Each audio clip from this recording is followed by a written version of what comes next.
the best advice that I give to some of my friends, especially people who are in a transition of looking for a job, is show up somewhere. Make a commitment to an organization, whether it's through volunteering or doing your own independent kind of contracting work. If you're in like the creative field, show up, talk to people, and a job will come your way. Hi guys, welcome to Response Able with Professor Nikki James. I mean, louder is better in my opinion. I think so. Because then we can yell. I feel like I have a fake loud voice. Because if I actually screamed right now, I would be super loud.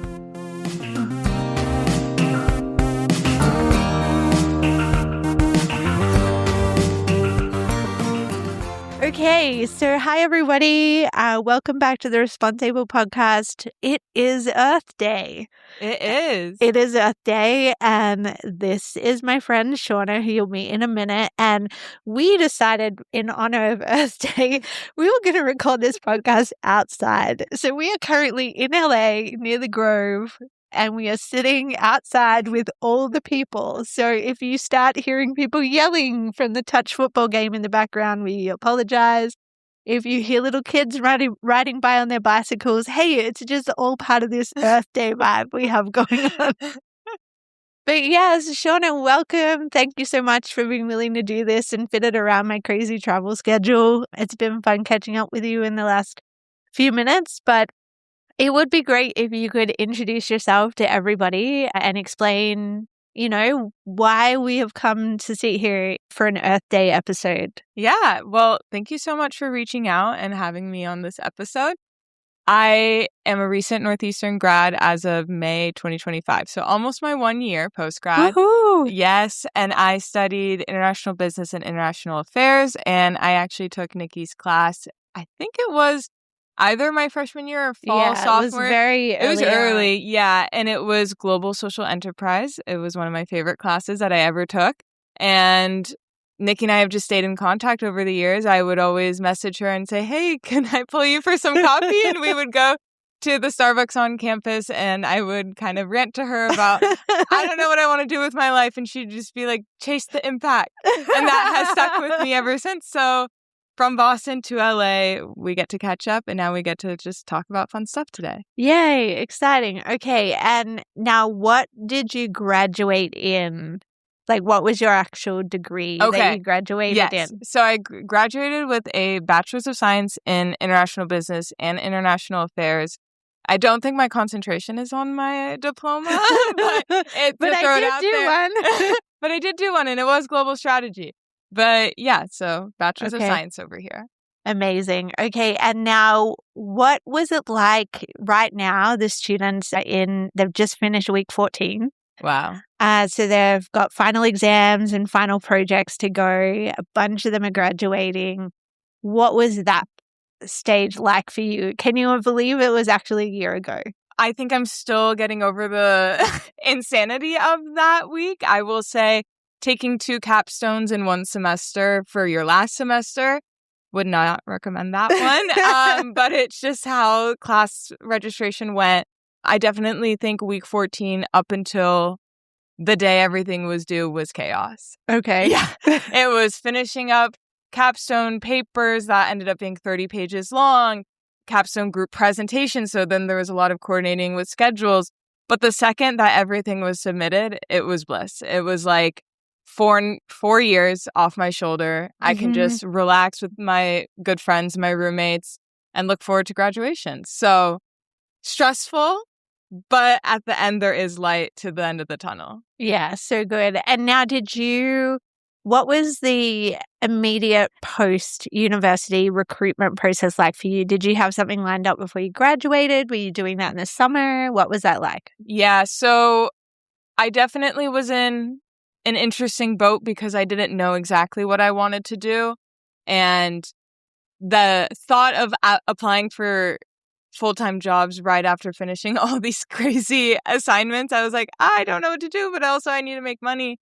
And I was fortunate enough to have a conversation with an organization that I had been a volunteer for about a year and a half. And I got a phone call one day and my manager at the time said that there was a position opening up. and that they Amazing. had really enjoyed working with me, and they really liked my spirit of wanting to create change in this organization that's been around Boston for decades.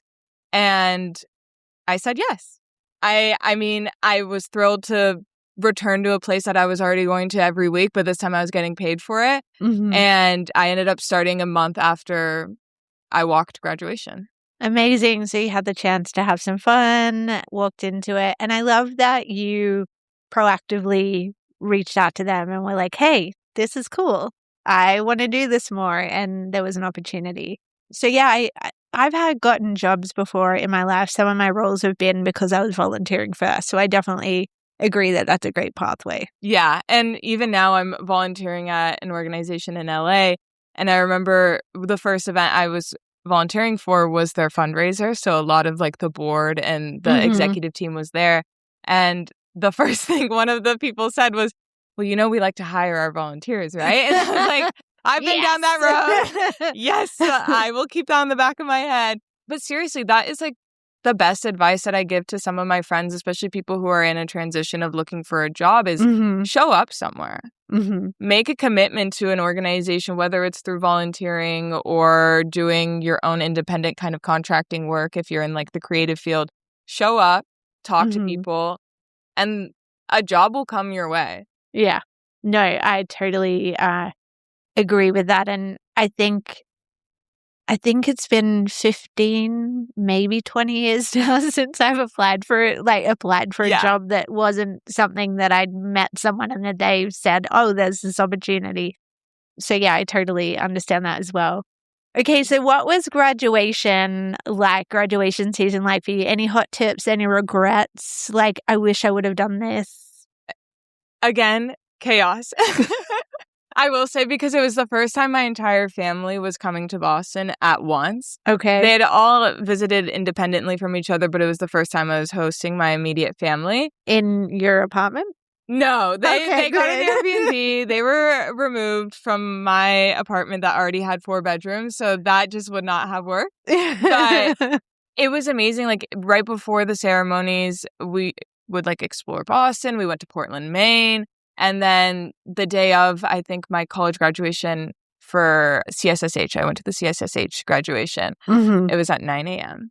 Oh, It's a little brutal, but I was lucky because it was at Matthews still. Yes. Rest in peace, Matthews. So I could walk. You haven't seen it leveled, have you? No. Yeah, it's just not there. It's a big hole. So I was lucky that I was able to walk to my ceremony. And I really enjoyed it. It was a lot of emotions that I think graduation is so fun and exciting that it doesn't give you the space to reflect in the 4 years because, like I mentioned, it's like you're finishing all your final deliverables and then it's 2 celebrations, one being Fenway, where that's a whole monster of its own. And then it's kind of like the crash afterwards of like, wow. That just happened. Yeah. Like, I don't have to submit anything. I don't have to wake up at 8 a.m., finish the assignment before class. Like, whoa, what is this? They don't prepare How do we do this? Yeah. And I was lucky, I will say, because I lived with my best friends throughout university. And so they were there for me. They supported me. And there was just so much celebration. And it was nice to know that I was going to be in Boston, so I didn't have to pack up my entire life and leave the city in a week. Right. Yeah. Yeah. And so you then had a little bit of a break, which is great, and then started your, was it full-time position? It was full-time, yeah. Okay. What were you doing in that organization? In the organization? In the job. Yeah. So I was my title was Education and Engagement Coordinator. I was the sole person who did volunteer management, all the marketing, website development. So really your title should have been Jack of all trades. Yes, exactly. It should have been wearing every hat every day of the week. Yeah, it taught me a lot because it was something that I really loved doing. But from an organization standpoint, there were not enough of a foundation to support me as a recent grad. So I got frustrated a lot. Okay. Yeah. So you didn't have people that you could go to be like, how do I do this? Yes, because no one else was doing what I was doing. Okay, so you were like the boss straight away, essentially. You were the domain expert straight away. That is very common, I think, in smaller organizations, whether it's not for profit or if you go to a startup. You know, when I was in the technology startup that I was in employee number 3, I think. And so we kind of, when we started filling out domains and disciplines, because we were all a little bit jack of all trade, we would get a junior person to kind of do it with the guys, with the, I guess, the mentality that we were going to be able to advise and support. But then we just got so busy. Yeah. And yeah, definitely felt bad. Some of them, sometimes we were like, didn't we hire you because you know what you're doing? Right. And it's like, oh no. Yeah, I just turned 21 last year and now I'm managing people who are decades older than me. This is crazy. Right. But it pushed me a lot. Okay. It taught me many things that I think will only set me up for future success because I really made a lot with nothing. Which is amazing, right? That is the spirit of an entrepreneur. So that's great. Okay, so we are in a park in LA. Yes. We're not in Boston Common. No, we're not. We are not down by the river. So how did that transition come about? Yeah. Let's just start off by saying I really thought I was going to live the rest of my life in Boston. I loved that city. I still do love that city. There's just so much room for opportunity and for growth, and it's just a very dynamic place. But I started feeling really unfulfilled with my position because I didn't feel that I was being compensated fairly for the amount of work that I was putting in. And as a recent grad who has college debt, it's like, I don't want to keep sinking right, when I could still be doing what I would like to do, but paid accordingly. And what's interesting about the job that I'm in right now is we actually worked with this company during my first co-op.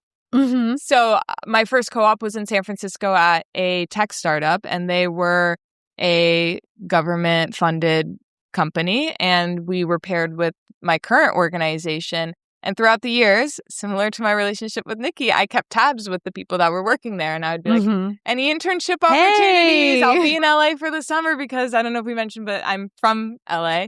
And it was just divine timing. I ended up reaching out last fall and said, hey, I'm looking to possibly relocate to LA. Is there any opportunities available in the organization? And then I was able to interview for it, got the position, and now I'm here. Amazing. That's so good. And how's it been going? How long have you been here now? I've been here since December, so coming up on my 5th month. Okay. Yeah, I love it. I mean, I didn't have snow. I didn't have to worry about getting my coat. You didn't have to shovel your car out? No. Nope, I did not. I think I told Nikki this earlier that I dipped into the ocean fully head submerged under the water in February, which is just unheard of. As a Bostonian now, I'm a little jealous. Yes.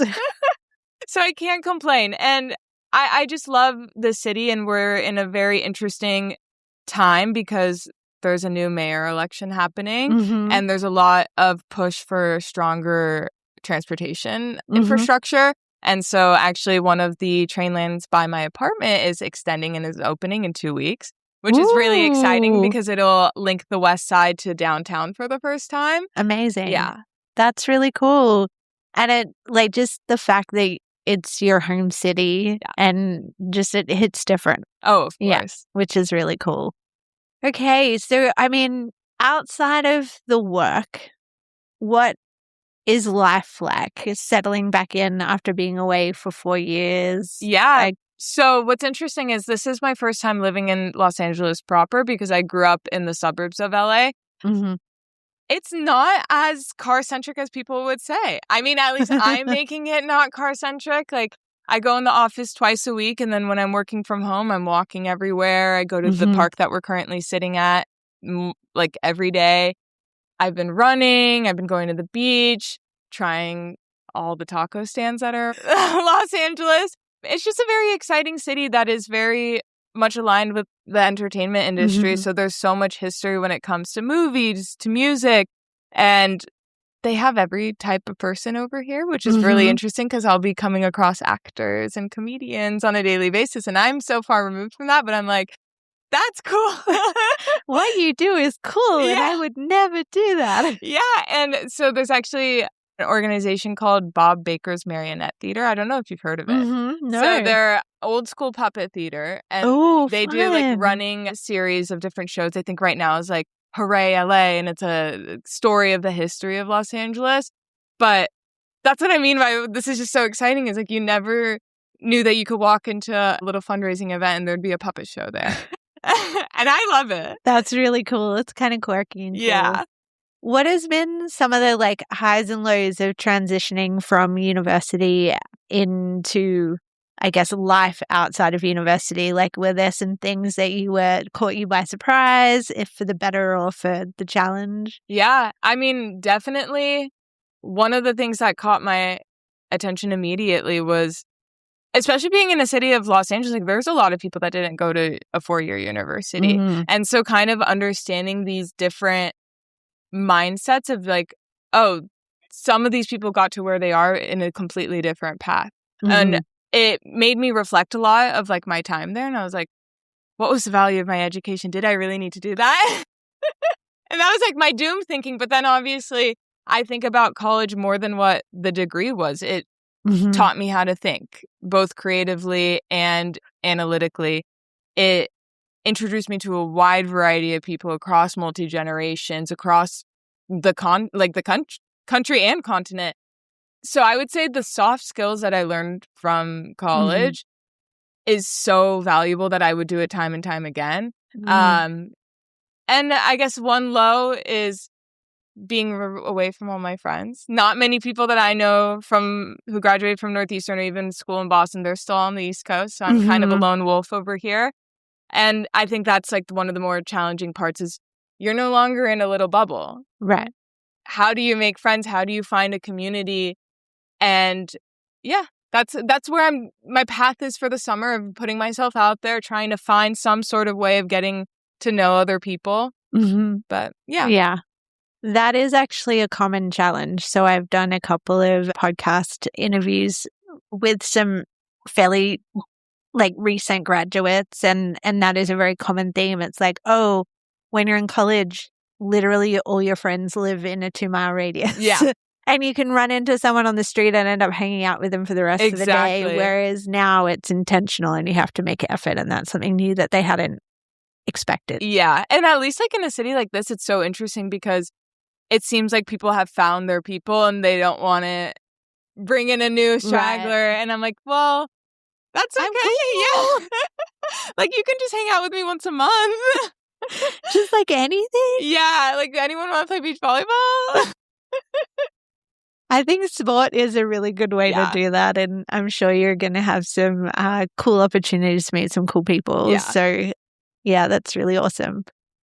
Okay. I'm just thinking. I think it's quite telling. Well, I think it's quite serendipitous or just absolutely perfect that we are doing this in honor of Earth Day, and you were the person that I'm talking to in the lead up to Earth Day. Talk to me about how you have taken the passion that you had and how that has outworked in your career so far. Like, I know you've only been out a year, but I think something that was really striking about you as a student is you knew what you wanted to do. You knew that you wanted to make an impact, and you knew that like you didn't want to just go and half-ass something or anything like that. So how have you taken this passion that you had and kind of weaved it into the work that you've been doing, even when it isn't so aligned? Right. So for me, like you said, I think at the forefront of my mind is always, how can I use my skills, my hands, what I have today to make a change? Whether that's small, whether it's big. I'm shooting for small because it's more valuable to see results when it's smaller. But and then on number 2, I've always had a lifelong passion for sustainability. And to me, sustainability can come in various forms. And that's something that I think taking your class opened my eyes to. It's not just the environment. It's food systems, it's healthcare, it's education. It's how do we think about the world a little bit more holistically? And when I joined my first organization as a volunteer in Boston, I got really introduced to the idea of reuse. Mm-hmm. and thinking about materials not as a finite product, but actually of a way of like we can use things that have been made by humans time and time again. It just takes a little bit more thinking to see it in a different way. And since having that job, even though the position itself wasn't what I wanted, I knew at the end of the day, like this type of work intersecting like this idea of reuse and sustainability, but also working with people is what motivated me to kind of seek opportunities that align with that path. And so right now at my current organization, we help entrepreneurs who are in the sustainability field. This job aligns a lot with what I would like to say, like classic studies. Like it really feels like I'm in a case study that I'm working on in a class, or it very aligns with my degree in a way. And it's not as hands-on as I would like it to be, but I'm still getting introduced to this idea of innovation. How are people thinking about the world? And I will say the technology is beyond my pay grade. Sometimes I don't understand it because it's a lot more technical. But it's just so amazing to see all these people being so creative and how it's changing, especially in a world that is evolving at such a rapid pace. And so I think being in these spheres of like-minded people and getting to just feed off of each other's energy is just what makes me excited to go to work every day. Amazing. I love that. And even if it looks different, it's using different parts of your skills and different roles and things like that. And then you'll find that your next job will use skills that you learn in university and all the other jobs you've had. And it just kind of like spirals up from there, which is really cool. All right. My final question for you. Well, actually, there's two questions. Okay. I'm not going to lie. So the first question is like, what do you see in the next couple of years? Like, what is there a goal? Is it just living the life that you're in right now? Where we at? This is a tough one because I go back and forth, I would say, on a weekly basis of, do I go back to school? And it's like the path I want to do is a PhD, which is just that I need to do a lot more thinking on because that is a commitment. Yes, I agree. But having gone through it, yes. Okay. I'm going to give you two pieces of advice because one, it might help others, and also two, I'm going to ask you for your advice for the current students, so I feel like I can make a contribution. The best two pieces of advice that I got was the supervisor is everything. Yep. Right, and you're going to hate your topic by the end anyway, so don't spend too much time worrying too much about it. Yeah.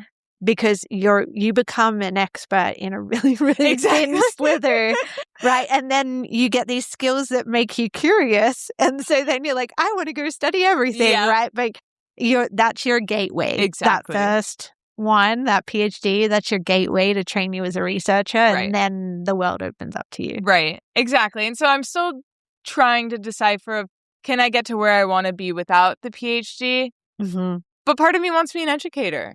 Right. And go into research and really understand a lot of these complex questions that I have within impact and sustainability. So that's on my radar for the next few years. Number two, I'm always thinking of something creative. So who knows what venture that I'll create. Definitely a community-related organization. I already have some ideas conjuring in my brain. But yeah, I feel like to streamline the question or answer is, I'm not done. This is just the beginning. I'm a little worried if you're like, I'm good. Yeah, I'm actually going to become a pro surfer since I'm here. No. It's definitely to just be more involved in my community and see how I can maybe use some of my skills. And part of me is thinking law school, but I don't know if that's the path I want to do. She's like, there's going to be some education. Watch the space to work out what it is.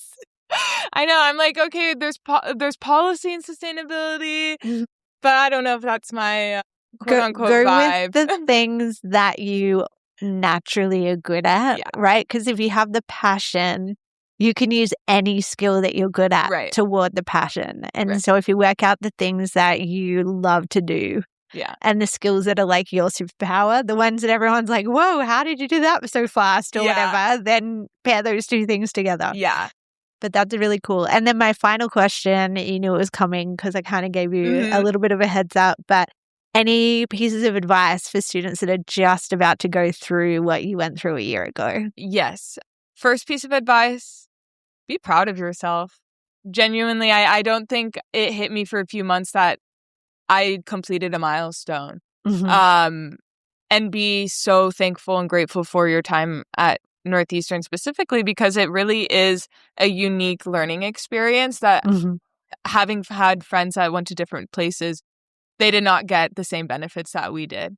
Number two, I would say reach out to your network, to your ecosystem. Do not let the conversations end because you graduated. Like, I still keep in contact, obviously, with Nikki, but some of my other professors and colleagues still there, because these are people that help support you during your time and only want to support you more throughout your as you elevate yourself as a young professional. It's true. I can vouch for that. Yeah. And it's just like lead with who you are as a person, and that I think will open more doors than applying for 50 jobs. Yeah. Yeah. I love that. All right. Well, thank you so much. And thank you to all of you for joining us out in the park in LA during the day. I hope you enjoyed the dogs and the touch football game going on in the background. There was even a couple of car alarms. But anyway, thank you so much for sharing your story and being willing to encourage others that are coming along behind you. And I'm very excited to keep up to date with where you go, what you do, what you study, and how you change the world. Thank you so much. And to everyone listening, good luck. Enjoy this Earth Day. See the sun, touch the grass. And yeah, until we get to chat again.